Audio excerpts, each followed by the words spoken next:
L'atelier Migrants du Monde de la Fondation Orient-Occident est un atelier donc, de broderie et de couture qui a été mis en place en 2010 par la Fondation et qui visait, et qui vise toujours d'ailleurs, à intégrer les femmes réfugiées, demandeuses d'asile et migrantes et certaines marocaines au tissu économique marocain.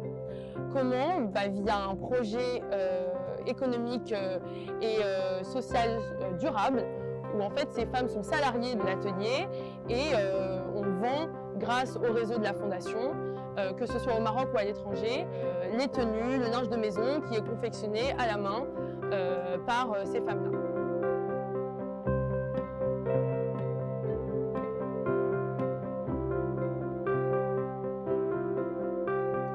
Donc on a déjà commencé à l'occasion de la Semaine mondiale du réfugié un atelier de broderie, ça a eu lieu le 17 juin, dans les locaux de la Fondation, pour permettre à certaines personnes de s'initier aux techniques de broderie.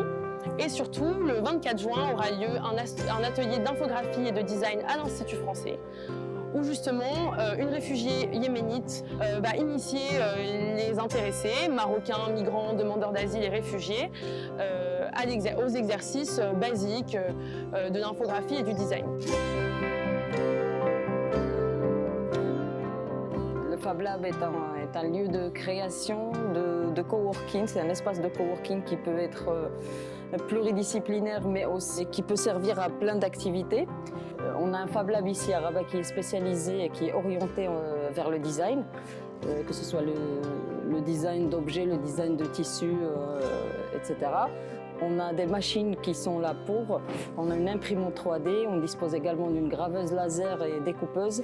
On a une presse à chaud avec un plotter pour faire du transfert sur tissu ou autre. Et on a une machine à coudre et une brodeuse numérique pour tout ce qui est broderie. L'idée notamment grâce au partenariat avec l'Institut français, c'est de mettre en lumière tout ce savoir-faire africain, ce savoir-faire du Moyen-Orient, et de le mettre en lumière via évidemment le savoir-faire éducatif de l'Institut français, via leurs outils numériques, technologiques, donc notamment le Fab Lab de l'Institut.